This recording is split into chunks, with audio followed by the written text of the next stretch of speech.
क्योंकि काफ़ी सारे लोग बोलते हैं कि सनस्क्रीन लगाने से कैंसर हो रहा है, मतलब it's a normal myth, but I just want to clear it. जो भी सनस्क्रीन लगाते हैं उससे काफ़ी लोगों का कहना है कि विटामिन डी की डेफिशिएंसी हो जाती है। Is that true? Doctor, spray में, पाउडर में, स्टिक में अलग-अलग तरीके के सनस्क्रीन हैं। आज हम यहाँ पर कुछ सनस्क्रीन के बारे में, मिथ्स और फैक्ट्स के बारे में डिस्कस करने वाले हैं। So hi doctor, hi. So I have some questions for you. Sunscreen के बारे में काफ़ी सारा मिथ्स है कि सनस्क्रीन लगाने से स्किन काफ़ी ज़्यादा डार्क लगने लगती है। हाँ, ये तब होगा जब अगर आप फिज़िकल सनस्क्रीन लगा रहे हैं, क्योंकि फिज़िकल हुँ, सनस्क्रीन्स में यूजुअली ज़िंक ऑक्साइड और टाइटेनियम डाइऑक्साइड होता है। ज़िंक ऑक्साइड की वज़ह से बहुत ज़्यादा व्हाइट कास्ट होती है, हुँ, थोड़े स्टिकी होते हैं, तो ऐसे सनस्क्रीन लगाने से हो सकता है कि स्किन टोन ज़्यादा डार्क लगे। तो इनका क्योंकि उनका व्हाइट कास्ट की वज़ह से ये होगा, तो अगर आप सनस्क्रीन्स वैसे लगाएँ जिनमें व्हाइट कास्ट नहीं है, या आप टिंटेड सनस्क्रीन्स यूज़ करें, जी। तो टिंटेड सनस्क्रीन्स वो हैं जिनमें फिज़िकल सनस्क्रीन्स के बेनिफिट हैं, लेकिन थोड़ा फाउंडेशन वाला टिंट होगा, तो वो व्हाइट कास्ट भी कैमोफ्लेज हो जाती है। इन सनस्क्रीन्स में आयरन ऑक्साइड होता है और फिर वो प्रॉब्लम आपको नहीं आएगी। ओके। डॉक्टर, मैंने ये सुना है कि जो भी सनस्क्रीन लगाते हैं उससे काफ़ी लोगों का कहना है कि विटामिन डी की डेफिशिएंसी हो जाती है। Is that true? नहीं, विटामिन डी की डेफ़िशिएंसी भी एक बहुत कॉमन मिथ है।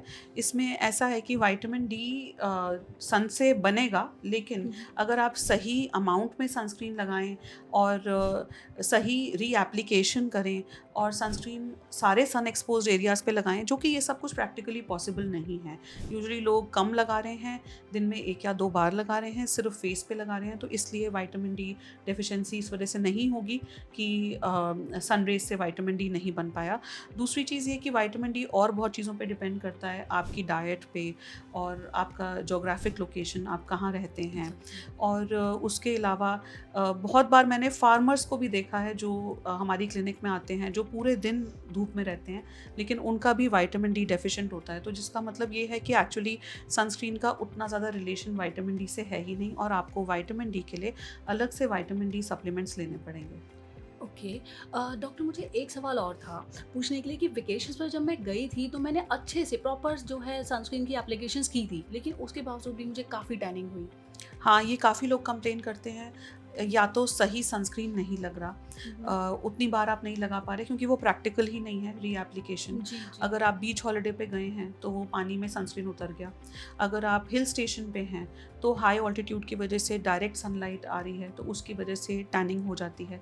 अगर आप कहीं ऐसी जगह पे गए हैं जहाँ बर्फ़ है, तो वहाँ पे वहाँ उससे लाइट ज़्यादा रिफ्लेक्ट होगी आइस से, तो उससे टैनिंग बहुत हो सकती है। ओके। लेकिन ये समझना ज़रूरी है कि फिर भी हमें सनस्क्रीन लगाना है, हुँ, इसलिए क्योंकि सनस्क्रीन लगाने के बाद भी अगर टैनिंग हो रही है, तो भी कम से कम सनबर्न से वो प्रोटेक्ट कर रही है आपकी स्किन को, प्रीमेच्योर एजिंग से प्रोटेक्ट कर रही है आपकी स्किन को। तो बहुत सारे ऐसे फ़ायदे हैं जो नज़र नहीं आ रहे हैं, और हो सकता है कि टैनिंग हो वेकेशन के बाद, लेकिन फिर भी 70% बेनिफिट आपको फिर भी मिलेगा सनस्क्रीन का। डॉक्टर, ओरल सनस्क्रीन के बारे में भी मैंने सुना है कि ओरल सनस्क्रीन अगर हम यूज़ करें तो?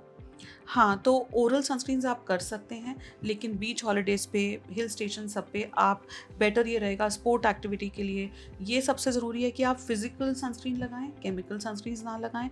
फिज़िकल सनस्क्रीन्स की सन प्रोटेक्शन ज़्यादा सुपीरियर है, ज़्यादा लॉन्ग लास्टिंग है, वो ज़्यादा इफ़ेक्टिव हैं, और साथ में आप ओरल सनस्क्रीन्स ले सकते हैं। ओरल सनस्क्रीन्स में पॉलीपोडियम ल्यूकोटोमस होता है, उसमें विटामिन बी कॉम्प्लेक्स होता है, तो इन सब के बेनिफिट्स डेफ़िनिटली हैं।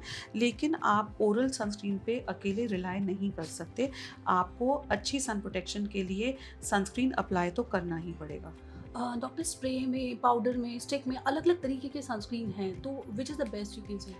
हाँ, तो हर इंडिकेशन के लिए अलग सनस्क्रीन है। हुँ, हुँ। जैसे स्प्रे सनस्क्रीन्स हैं बॉडी सरफेस एरिया के लिए, लार्ज बॉडी सरफेस एरिया पे लगाना है तो आप दूसरे सनस्क्रीन्स नहीं लगा सकते, तो उसके लिए स्प्रेज़ अवेलेबल हैं। स्प्रे सनस्क्रीन्स में एरोसोल्स होते हैं, तो आप उनको फेस पे स्प्रे नहीं कर सकते क्योंकि एरोसोल्स हमें इन्हेल नहीं करने। एग्ज़ैक्टली। तो अगर आप फेस पे लगा रहे हैं तो हुँ, हाथ में स्प्रे लेके उसके बाद आपको फेस पे लगाना है, बॉडी पे आप उसे डायरेक्टली स्प्रे कर सकते हैं। स्टिक बेस्ड सनस्क्रीन्स मुझे पर्सनली थोड़े अनहाइजीनिक लगते हैं। आप उनको आई एरिया के लिए लगा सकते हैं क्योंकि वो लिक्विड नहीं है, तो वो ड्रिप नहीं करेंगे। तो जो वो बहुत कॉमन कंप्लेंट होती है कि आइज़ के आसपास सनस्क्रीन लगाने से स्टिंगिंग और बर्निंग सेंसेशन हो जाती है, वो नहीं होगी। तो जी। आइज़ के लिए अच्छे हैं, लेकिन अदरवाइज़ मुझे थोड़े अनहाइजीनिक लगते हैं क्योंकि आप जो स्टिक लगा रहे हैं फेस पे, उसके हुँ, बाद कुछ घंटों बाद फिर से वही आप अपने फेस पे लगा रहे हैं, जिसमें आपके फेस के ऊपर पोल्यूशन, डर्ट, डस्ट, मेकअप कुछ भी है, तो वो उतना अच्छा क्लीन नहीं होगा सनस्क्रीन।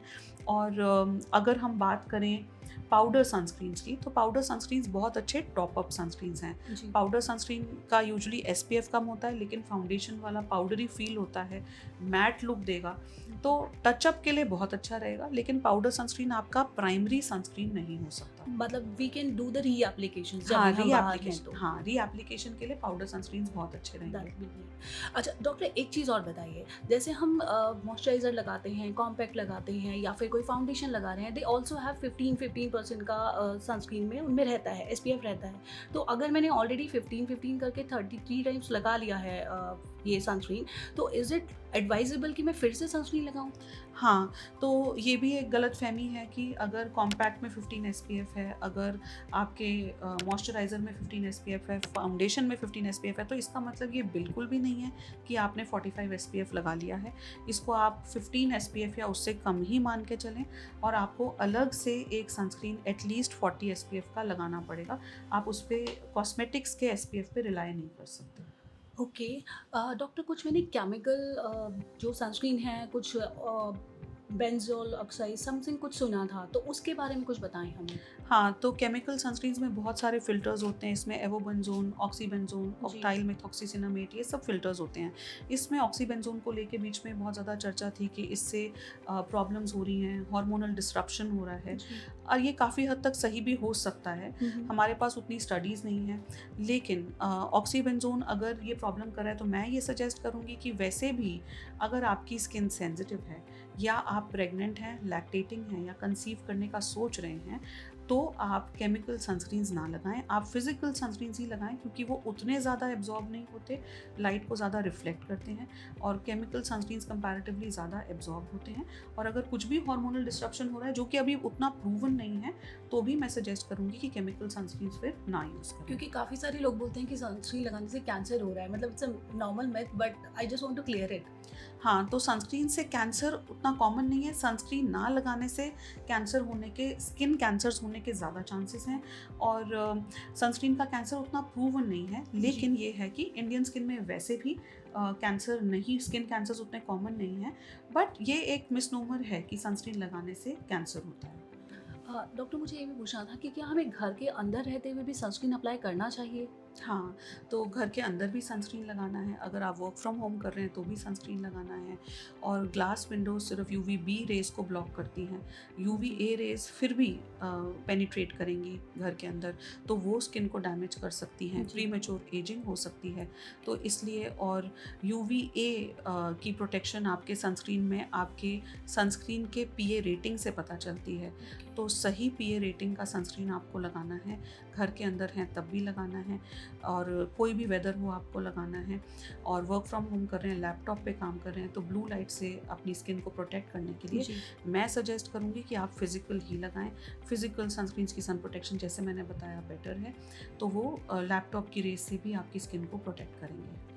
डॉक्टर, किड्स के लिए कुछ आप रिकमेंड करना चाहेंगे, क्योंकि अब जैसे बच्चे हैं, स्कूल जाते हैं, बट उनकी स्किन काफ़ी ज़्यादा जैसे टेंडर होती है, तो हमें उनके लिए भी सनस्क्रीन यूज़ करना चाहिए? हाँ, ये ज़रूरी है कि बच्चों को भी सनस्क्रीन यूज़ किया जाए, अगर आउटडोर एक्टिविटी स्पेशली हो रही है, जी। स्कूल जा रहे हैं लॉन्ग जी। आवर्स के लिए, स्पोर्ट्स में हैं, स्विमिंग कर रहे हैं, और बच्चों के लिए भी फिजिकल सनस्क्रीन ही अच्छा रहेगा। उनमें केमिकल भी नहीं है, वो ज़्यादा सेफ भी हैं, उनकी सन प्रोटेक्शन भी बेटर है, तो फिजिकल सनस्क्रीन बच्चों के लिए लगाए जा सकते हैं। Thank you doctor. एक सवाल और, मेरी स्किन के लिए आप मुझे कौन सा सनस्क्रीन एडवाइस करना चाहेंगे? तो आपकी स्किन मुझे ऑयली लग रही है, तो ऑयली स्किन के लिए मैं सजेस्ट करूँगी डॉट एंड की का सनस्क्रीन, जिसमें वाटरमेलन के बेनिफिट्स हैं, तो वो सनस्क्रीन आप यूज़ कर सकते हैं। मैम, हमारी ऑडियंस के लिए भी अगर आप कुछ OTC प्रोडक्ट्स हमें एडवाइस कर देते हैं तो? हाँ, तो अलग-अलग स्किन टाइप्स के लिए अलग-अलग सनस्क्रीन्स अवेलेबल हैं। तो इसमें अगर आपकी स्किन ड्राई है, तो आप यूज़ कर सकते हैं डर्माकोका 1% हाइलुरोनिक एसिड बेस्ड सनस्क्रीन। अगर आपकी स्किन सेंसिटिव है, तो मैं सजेस्ट करूँगी फिजिकल सनस्क्रीन। फिजिकल सनस्क्रीन्स में आप यूज़ कर सकते हैं रिक्विल का सन CC SPF 50 सनस्क्रीन, ये टेंटेड भी है।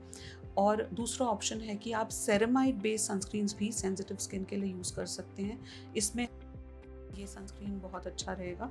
और वेकेशंस पे अगर आप जा रहे हैं, या आप वर्क फ्रॉम होम कर रहे हैं, लैपटॉप ज़्यादा यूज़ कर रहे हैं, तो ऐसे में भी आप फिजिकल सनस्क्रीन यूज़ कर सकते हैं, जिसमें डर्माकोका 1% टिंटेड सनस्क्रीन या रिक्विल का सन CC टिंटेड सनस्क्रीन यूज़ कर सकते हैं। सनस्क्रीन से रिलेटेड अगर आपके मन में भी कोई और सवाल हैं तो प्लीज़ हमारे कमेंट सेक्शन में जाके कमेंट कीजिए। I hope the video was informative. Skin और हेयर के ऐसे और इन्फॉर्मेटिव कंटेंट के लिए आप हमें यूट्यूब और इंस्टाग्राम पे फॉलो कर सकते हैं, और हमारा यूट्यूब और इंस्टाग्राम हैंडल है दादू मेडिकल सेंटर और DMC trichology. Thanks for watching.